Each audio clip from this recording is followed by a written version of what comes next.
Assalamualaikum warahmatullahi taala wabarakatuh dan selamat pagi. Okey, apa khabar pelajar semua? Okey, minggu ni kita akan sambung lagi dengan tajuk kedua untuk subjek pendidikan seni visual iaitu garisan. Okey pelajar, sebelum kamu tengok video cikgu, kamu perlu isi kehadiran yang melalui link yang cikgu berikan. Okey pelajar, kita tengok minggu lepas kamu sudah belajar tentang definisi garisan dan juga jenis garisan. Okey pelajar, cikgu ucapkan tahniah kepada pelajar yang telah menyiapkan tugasan cikgu. Okey, ramai pelajar yang telah buat, memang hampir cikgu sudah kira sudah hampir lebih kurang 70 lebih. Okey, pelajar telah buat. Okey, ada berapa orang lagi yang belum buat? Cikgu harap yang belum buat tu boleh teruskan lagi. Okey. Okey, kita tengok tugasan yang minggu lepas kamu buat. Cikgu ucapkan tahniah. Okey, minggu lepas kita buat tajuk jenis garisan. Okey pelajar, tengok kawan-kawan kamu buat. Okey, jenis-jenis garisan yang cikgu cikgu bagi contoh. Okey, tahniah cikgu ucapkan. Semua kerja kamu ini cikgu akan letakkan dalam markah pentaksiran. Cikgu ucapkan syabas sekali lagi pada pelajar yang telah berjaya menyiapkan tugasan. Okey, minggu ini kita akan teruskan lagi. Okey, dengan tajuk garisan pada alam semula jadi, garisan pada objek buatan manusia dan garisan pada karya seni visual. Okey. Lihat pada buku teks muka surat 23. Okey, kita tengok pada fungsi garisan. Okey, apakah yang dimaksudkan dengan fungsi garisan? Okey, fungsi garisan yang dihasilkan dalam karya seni visual mempunyai pelbagai fungsi. Garisan dapat menghasilkan rupa, ruang, jalinan, bentuk dan tone. Lihat contoh fungsi garisan di bawah. Okey, kamu tengok buku teks pada muka surat 25. Okey, ada beberapa contoh fungsi-fungsi garisan. Garisan juga dapat menghasilkan rupa. Daripada garisan kita dapat menghasilkan rupa. Okey. Yang kedua, garisan dapat menghasilkan jalinan. Yang ketiga, garisan mewujudkan ruang. Dari garisannya kita dapat mewujudkan bentuk-bentuk ruang. Garisan juga menghasilkan bentuk. Okey. Garisan juga menghasilkan tone. Dan yang terakhir sekali, struktur garisan mewujudkan bentuk. Okey, terdapat 6 fungsi garisan. Okey, seterusnya kita pergi kepada tajuk teknik penghasilan garisan. Okey, garisan boleh dihasilkan dengan pelbagai teknik. Setiap teknik ini akan menghasilkan garisan yang berbeza. Lihat contoh-contoh teknik di bawah. Okey, di dalam buku teks kamu tu terdapat 6 contoh teknik penghasilan garisan. Yang pertama adalah teknik capan. Okey, apa maksud teknik capan? Teknik capan ni kita ambil suatu bahan, kita akan cap. Macam kamu pernah buat suara dahulu melalui batang pisang, ubi keledek, daun. Kita sapu pada watercolor, kita capkan dekat atas kertas. Yang kedua, teknik cantin. Yang ketiga, teknik titik.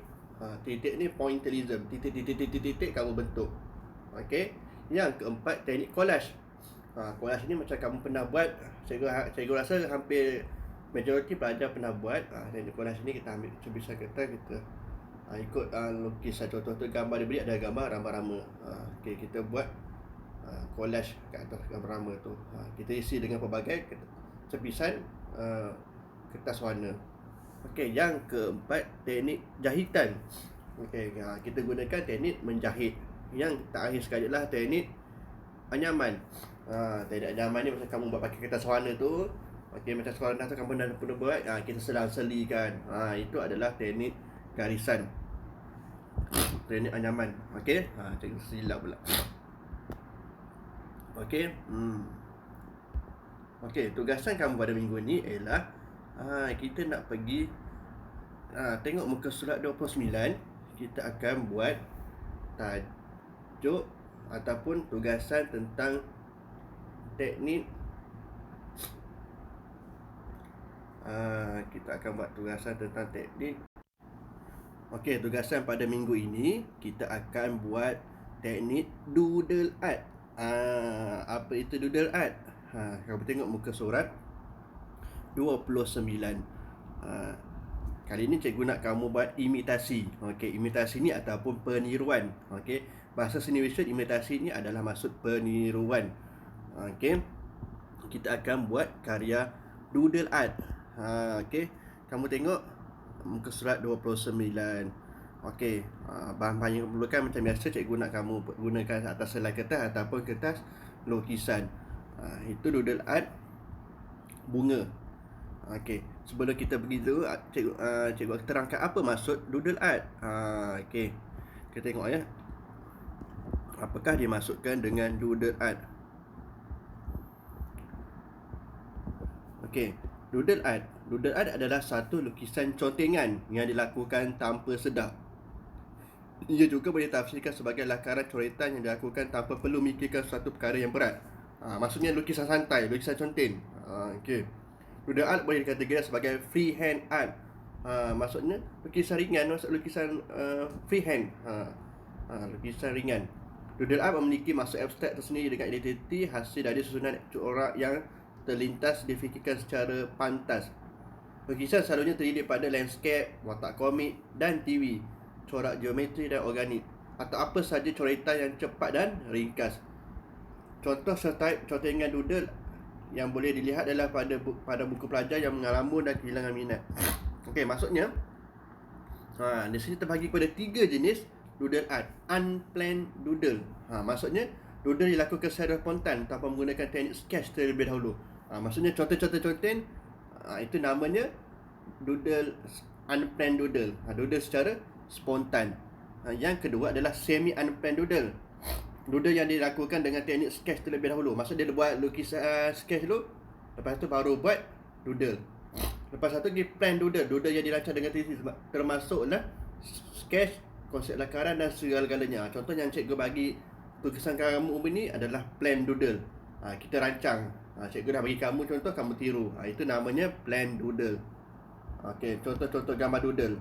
Tengok cikgu bagi contoh tu. Doodle Fascination Malaysia. Doodle Google Malaysia. Okey. Doodle Merdeka Malaysia Day. Okey. Projek Raksasa Doodle Bandaraya Kuala Lumpur. Itu lukisan doodle. Okey, ni doodle Upin dan Ipin dan kawan-kawan.